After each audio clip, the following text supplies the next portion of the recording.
David Goss, Tom Bogert here at Soccer Wise. It is time to talk about the NBC hit TV show, Chicago Fire. I just like to bring it up as much as humanly possible. I think at this point, I'm the one messing with the SEO. I feel like I mention it way too much. We've got a conversation coming up with Tim Hoty about the Chicago Fire and about everything going on with this club. Year one, Tom, under Greg Berhalter. A huge roster flip. I'm pretty high on this whole thing. Am I wrong? Am I out of touch? Well, if you are, then we're going to be wrong together because I'm in on this team as well. I think you also have them in playoffs, as I do.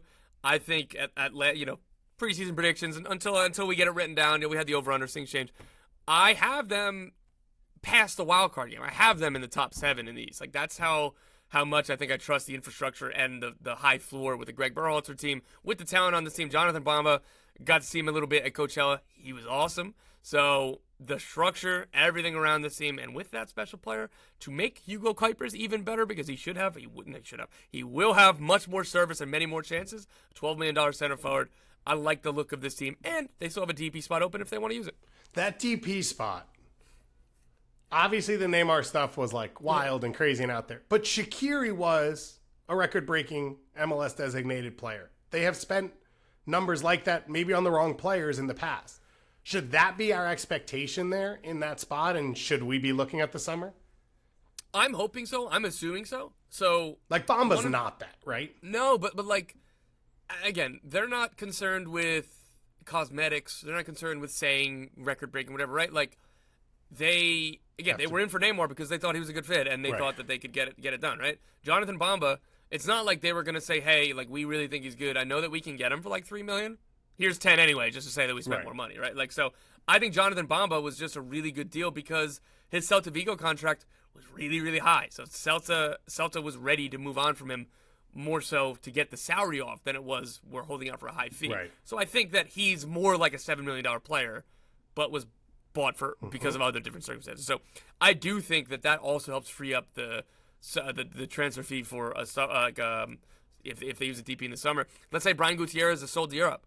DP 10, obvious. So right now I like that they didn't block Brian Gutierrez, but I think that's a possibility for the summer, and then you bring in a DP 10 or a DP winger with that third spot. Yeah, I think it's fair to say walk before you can run, and like walking has been hard in Chicago for a little while, and hopefully it happens now. It's one of the great histories in Major League Soccer. Like when I became a fan of this league, the things Chicago and DC had done already were things that I didn't know were possible, of like the way the atmosphere was around the games, the quality of play on the field, all those types of things. And then into some leaner years, but there were still those up years. Early at Bridgeview under Dennis Hamlet, and then, of course, the Bastian Schweinsteiger year under Pano and all of that. And we're still waiting to see it get back there. Like, this should be one of the tentpole clubs in Major League Soccer. It feels like Joe Mansueto wants it to be, and it feels now like Greg Berhalter is the first person involved who's ready to do that. And now the question marks abound. It is going to be, Tom, one of the teams with a lot of storylines and chatter around it because of Greg Berhalter and his, visibility as the U.S. men's national team manager for all of those years. But it feels exciting, I think, because now he gets to do the thing he likes, which is coach a soccer team and have them play and be able to affect the roster in ways that sort of can mimic what he wants to see and what he wants to do. And you mentioned Brian Gutierrez. Good young talent coming out of Chicago, should be at a really high level. So we had our conversation with Tim Hoty of Men in Red. Let's go to that right now. Fire, fire, fire, fire, fire. Hopefully we will be singing once again this year. It is time now to talk about the Chicago Fire. To do so, we've got one of our favorites, Tim Hoty here, a legend in our Discord, as well as Men in Red 97, the website. You can listen to their podcast as well. Tim, we've done a couple Zooms together, but now it's our first official show together, so I'm excited. Yeah, me too. Thanks for having me. For anyone who doesn't already, you can subscribe to our Patreon. It gets you access to our Discord. There is heavy kit conversation going on right now. Upon the release, it was a great spot to talk about all of our over-unders for the season as well on our points totals. And you also helped guide me. I would like you to know that I got my tire patched, and it is back in my garage, and it all worked out, and it was $300 cheaper than buying a new tire. So it worked out pretty well for me. 100% worth it. I was kind of worried when I didn't hear from you for a bit. I'm like, did Did I just kill David Goss? Because that would be bad. I've patched tires before, and like I've always been fine, but I'm like, oh man, is this like the one time that anything bad has happened like this? No, I didn't do it myself. I had someone professional do it because I know my city slicker limitations, and I didn't want to go too far. Let's dig into the Chicago Fire here. It is a fascinating offseason. They were one of our big conversations on our over-under points show that we did with Matt Doyle and Tommy Scoops. They are going to be, I think, center to what a lot of people are watching early on in the season. A ton of transfer news, as well as, of course, a new coach taking over. We should probably start there because it's so big. Greg Berhalter takes over as not just the head coach, but the sporting director of this club. He's a big name. It's a massive move. I know you've been around Chicago for a while, and Greg, of course, living there, working for U.S. Soccer. What did you make of it when it finally happened, and what does it look like so far? Yeah, I thought it was nearly an ideal hire because obviously the team has been through this like hope and dashed hope cycle for so many years. They needed someone to come in and that could help establish the culture of the club. And that's one of the things that everyone says that Berhalter did with U.S. men's national team. He kind of fixed a culture that had broken. And so the alternative would have been like hiring someone to come in as like a CSO type, and then they hire a coach, and then it's already the preseason. Like we've seen that before, and it really wouldn't have, I just don't think that there was a better hire than him. And since then, like I've been to training a couple times this preseason, and it is an entirely different tempo around just like what the expectations are, the way that the players are acting, and I think we've started to see some of that from the team's preseason games. Sometimes in results, but I mean, it's preseason, so who cares? But just in the way that guys are moving, the way that guys are carrying themselves. I agree with you of like the hire made so much sense. There's two sides to this that I think Greg Berhalter hits both, which is raise the floor in MLS, but also raise the ceiling because Joe Mansueto wants to spend, and Chicago's a massive market of what an MLS team could be. Atlanta's pushing those lines. Inter Miami's pushing those lines. LAFC has. Chicago should be one of those teams, but you can't get there until you do the first part. So to have someone in Greg Berhalter who could, in theory, do both, his international experience, his national team resume, and all of that, but also understand on the bottom side of like what Jack Elliott brings to a team in MLS and, what you can get at the defensive midfield position and the little steps you need to take is huge. One of the questions, though, is then what does his workflow look like as both CSO and head coach? He has made a number of hires around that. What do you make of the staff he's put together? Yeah, I think it's been a pretty impressive staff. I mean, like that was the big question is he going to be able to delegate? And we still don't fully know that because he's never had to, like, he is yet to sort of like get back into coaching games that matter in MLS and, doing the other stuff and like doing all the CSO part of the job. Yeah. But it's a larger front office than it was before. Bringing in Greg Broughton, who, first time in MLS, I would sort of argue he's already kind of been doing some work in MLS, keeping a name that we all wanted to see in Duncan McGuire in the league. So this is just the payback for that. But yeah, it's him. It's Mikey Stevens is in as well as there's some people returning. It's a larger front office, and so there's people there that will help around. And as long as he's willing to delegate, which it seems like he is, then I think that helps some of that. And he's also kind of bulked up the coaching staff around him. So, having help with both sides, I think has been, what you wanted to see for it to work out.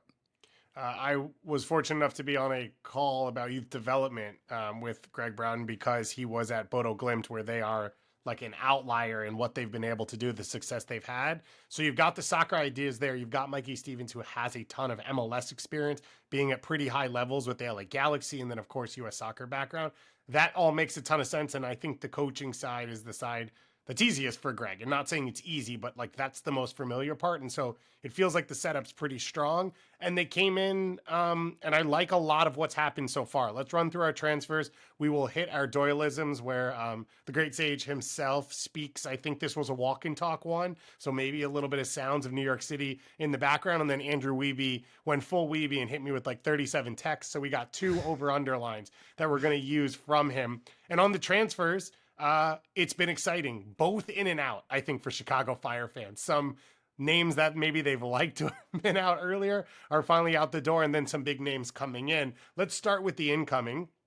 Jonathan Bamba signed as a designated player from Celta Vigo is the huge one. Jack Elliott signed as a free agent. Philip Zinkernagel and Romelu Kwame brought in as TAM midfielders. Sam Rogers, a former U.S. call-up. I think he's got one cap and a U.S. national team player over in Europe, brought in. And then some really good homegrowns. Some record homegrowns, as well as some local pieces in Dean Bolts and Omari Glasgow, who was with the two teams. So a ton of work done on this side of things. The one name I did not say in all of that is Neymar. We'll do that in just a moment. What do you make of the work they have done and the pieces they have brought in? I mean, it's when you look at who the starting 11, you'd expect to be, assuming everyone's healthy on day one. I mean, it's a significant turnover from what we saw last year, and the pieces that are still around are, I think, the ones that you wanted to see. Like, Kuipers didn't light the league on fire, but he got double digits in goals, which is something the Fire have not done for a number of years. And every single game that I watched with, my notes on Kuipers were not, he's not finishing chances, right? It was like, he's doing impressive hold-up play and like he's making a good run, and then nothing happens, right?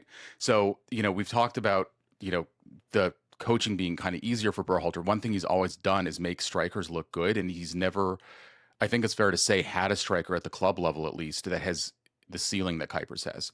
So that's going to be great. And then, half the roster turning over, bringing in a big free agent in Jack Elliott, second year in a row that's happened after bringing in Kellen Acosta last year. And then, Acosta had an off year last year. I think you're hoping he rebounds. Brian Gutierrez did not have the breakout season that I think people had hoped that he would. But, he does look more energized, more engaged, and maybe ready to do that this year. And so it could be a very different feeling roster, even more than the fact that like half of it's actually turned over. It could, I think that what you're hoping for is improvement from the group that is holding over as well. Yeah, I think the idea of internal improvement because of better structure and clearer ideas that fit some specific skill sets as well is really, really promising. Jonathan Bamba is interesting. He fits the profile of where we are seeing a lot of MLS teams move, of the into the top 5 leagues, borderline starters that are not stars, sort of maybe some players that have missed on a move and are looking for an opportunity but have a ton of potential. It feels like he fits all that profile. What's sort of the idea around the scouting process here, him choosing to come, and the expectations in year one? Yeah, I think he's an interesting hire. I think there was some kind of like grumbling in the Fire fan base that has gotten used to the team spending a lot of money on transfers when it's like, oh, just like a, $3 million transfer. Like, that's nothing. Like, how is this guy even a DP? I think that he was ready to leave Celta in Spain, and he won he won Ligue 1 with Lille that one year that was really fun to watch. And I think that what Berhalter and his staff are expecting is for him to get closer to that form of being a guy that can be both like a dynamic playmaker as well as finish a number of goals, and I think that that's going to be crucial, because one thing that hasn't happened, that, as much as the roster's turned over, it still feels like there's not a lot of depth in some key places, including at striker. So there's going to have to be an offensive plan for what happens when Kuipers is not on the field, whether that's like late in games because he's, went 90 minutes the week before, or whether that's because he's out for spending time out with an injury or something. Yeah. I would say with that Lille team you watched, and I was watching a lot for Jonathan David, I thought Bamba was a game breaker consistently at the league on level. And so I have a lot of hope for this move. I don't know that it's enough. I wouldn't say he's Cucho. I wouldn't say he's Lucho, or maybe even Evander. And so is it enough as an MVP candidate to carry a team? I'm not sure. But I like the idea of making these first few moves and leaving the door open to see what else do you need? What do you want to lean into as you go forward? And they've cleared out a ton of space, as we said.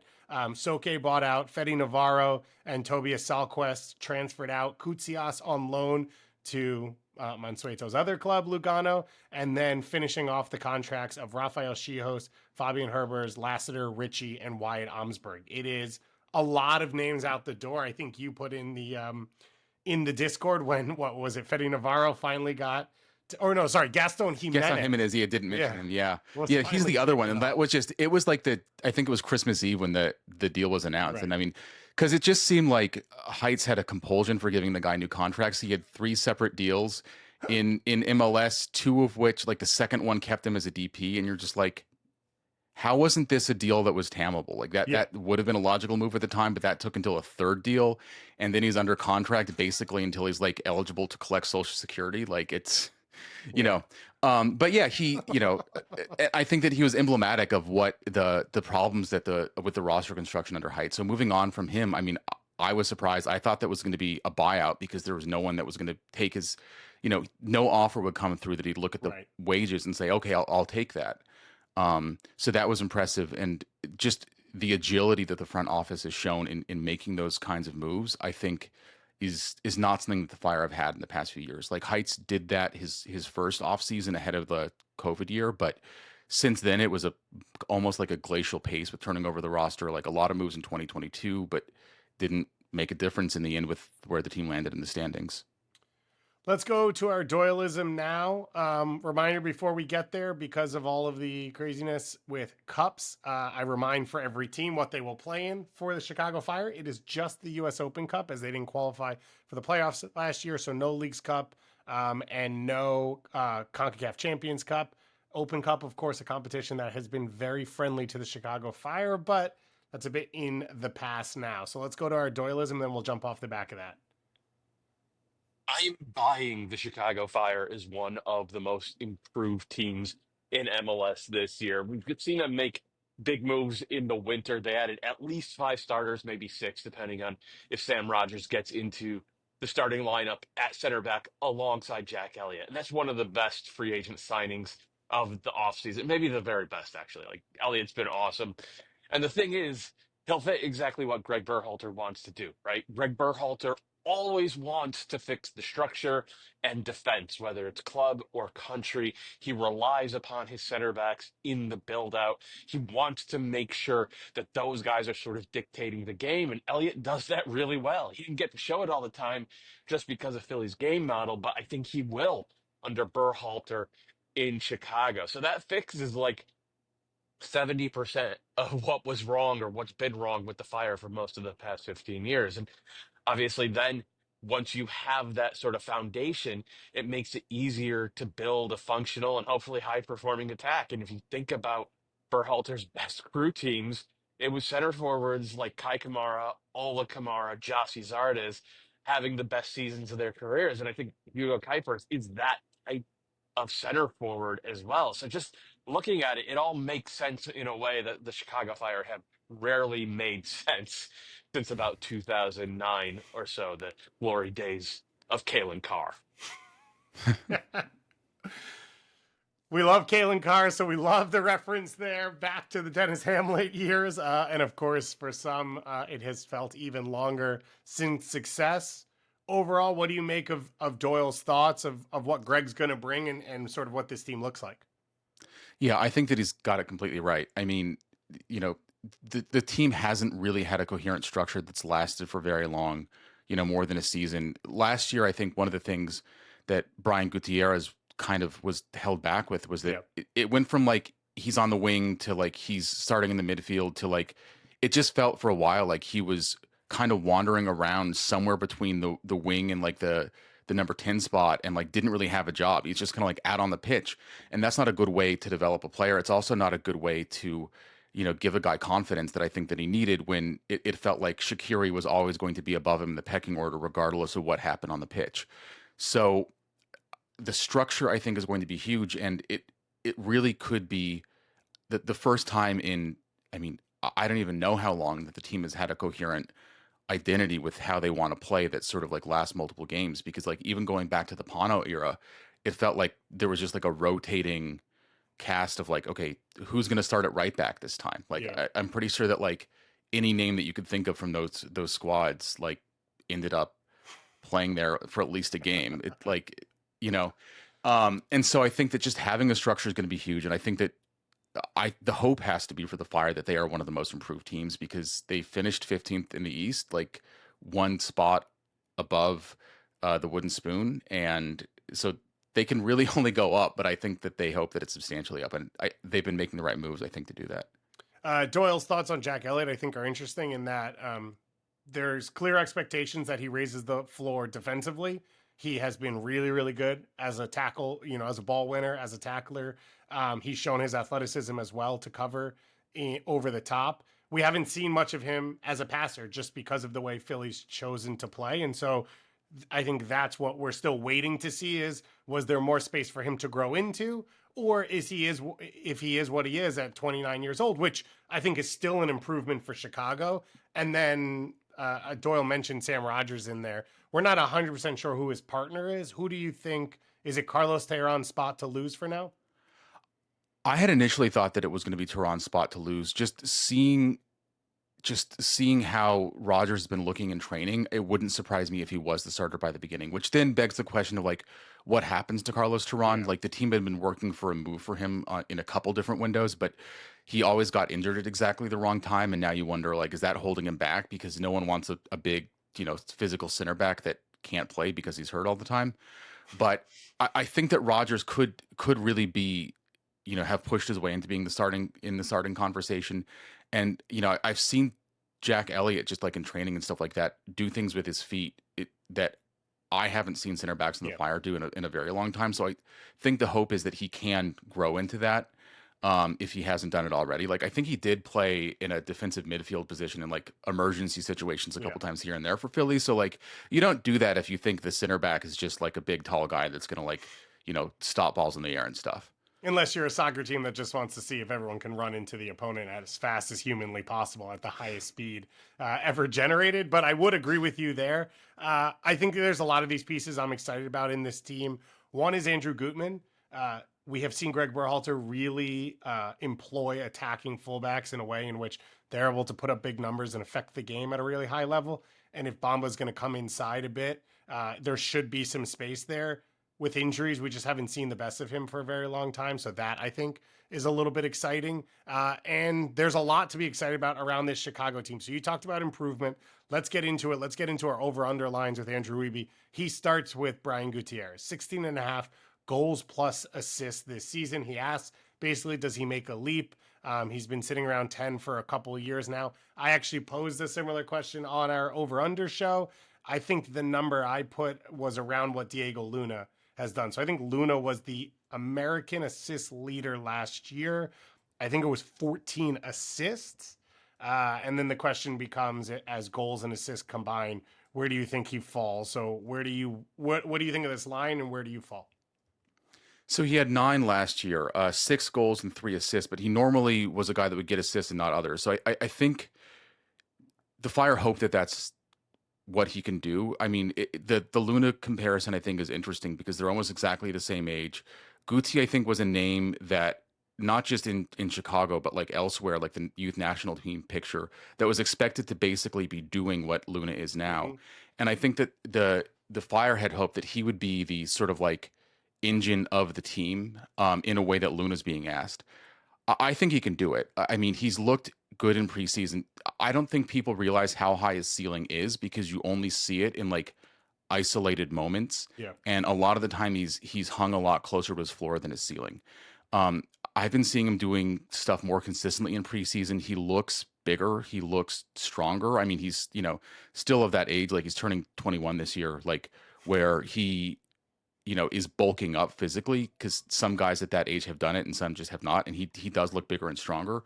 And it could really be breakout year seems weird for a guy that has, gotten 2,400 minutes last year, but it feels like it could be the year that Brian Gutierrez goes from, oh yeah, that's a name that I've heard in MLS to like, that's a guy, the way that people are talking about Luna.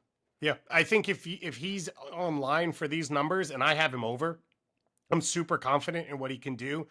I like the way you put it of like, you have seen the flashes and yet he's still probably been at his floor, which means if he hits his ceiling, he can be really, really special. I did Scuffed and they asked about players to watch in MLS and he was one of the first that I named when you talk about young Americans. I thought he looked the part in January and like January camp is not everything, but to physically look like you belong on that field and look as good as Jack McGlynn and Ben Kremasky and all these other pieces, I think is promising.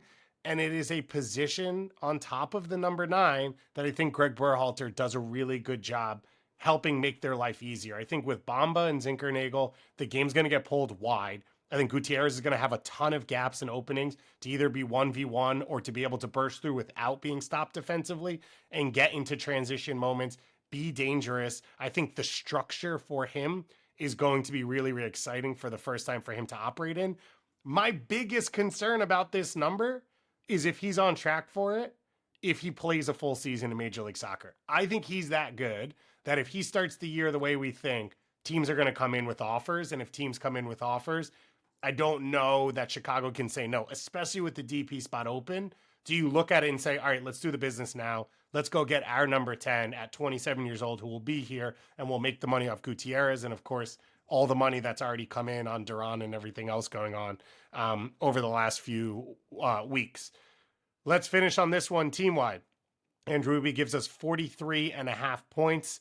That is the over-under that he sets. I guess I should probably have had Matt Doyle's over-under, which we just did. I don't know why Weeby felt he should do the same thing. And that was 43.5 points. So he's just asking us the same question. Twice again, I guess that allows you to answer. I already answered on the show. I said over. What do you think?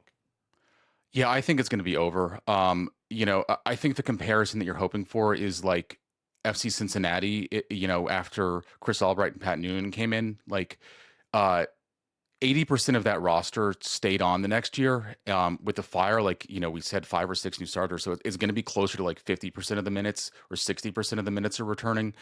And they improved 29 points. The Fire had 30. That would put them well over. I don't think they're going to get close to 60 points, but I think that they could be upper 40s, I think, and be pushing for not just a play-in spot, but one of the lower seeds in the playoffs proper, 7th, or around that area. Yeah, I'm in agreement. Let me finish you on a massive question. How big of an impact can it have in Chicago? Playing at Soldier Field, I know the Bears are all over the place right now. Joe Mansueto wants to invest. The Neymar rumors, whether they were real or fake, are exciting. At the end of this year, how much can it matter? How big can Chicago Fire get? Or what do they need to do to sort of reestablish themselves? The thing I've been saying is everyone's oh, no one cares about the team and market and stuff. And there's some truth to that. And that is will winning fix it? And I've kind of said, let's just try a couple seasons of winning first and see what that gets you. And then we can try troubleshooting other problems. Right. I think it can be huge. I mean, Chicago loves a winner. The Blackhawks were drawing 12,000 people, 11,000 people officially announced, attendance. And if that was very optimistic. They got good. They won a Stanley Cup, and then they've been, consistently selling out for a decade, even after the team's form has dropped off. The Fire need to reintroduce themselves in relevance to the market, and winning is the way to do it. And they're doing it with a bunch of homegrowns. I think that there's 7 in the roster. There's a number of other guys like Andrew Gutman, Chris Mueller that are from the Chicago area that are also in the roster. So it's a hometown team that I think Chicago is just ready to get behind if that's marketed. But the way to do that is by playing exciting soccer and winning games. The Chicago Fire were relevant when they were good, and that was before Major League Soccer was relevant, which is the part that's really, really hard about all of this. I'm hopeful. I think the Neymar stuff, as fun as it was and as wild as it was, I think it sort of, though, puts them in a conversation where I think people that are looking to make moves will think about them. Agents will reach out. There'll be conversations. Whether it's the right or wrong move for the club, I'm not sure. And I don't think they need to make a signing for a name. I like your theory, which is try being a good professional sports team first. And if that doesn't work, then you can try and become the gimmick or add to that or all of that on top of that. So I'm excited for the season. I cannot wait to see it all get started. I can see from Greg, and I'm sure you see it when you talk to him, he's excited to coach again. And we're all waiting to see what it looks like. There are a lot of people on the internet who have their fingers above the keyboard ready to type and throw their commentary in whichever way it goes. And of course, we're going to cover it here on SoccerWise. So if you're listening for the first time, we're covering MLS and NWSL every day of the week, live 3 times a week, podcast 4 to 5 times a week. And if you are listening to SoccerWise, as you always do, and you want to follow Chicago Fire go to Men in Red. It's the best place to do it. As you said, Tim, it is a very Chicago-heavy club, and you guys have a finger on the pulse of that better than anyone. And hopefully there's some fun stories for you to talk about this year as well. Yeah, fingers crossed.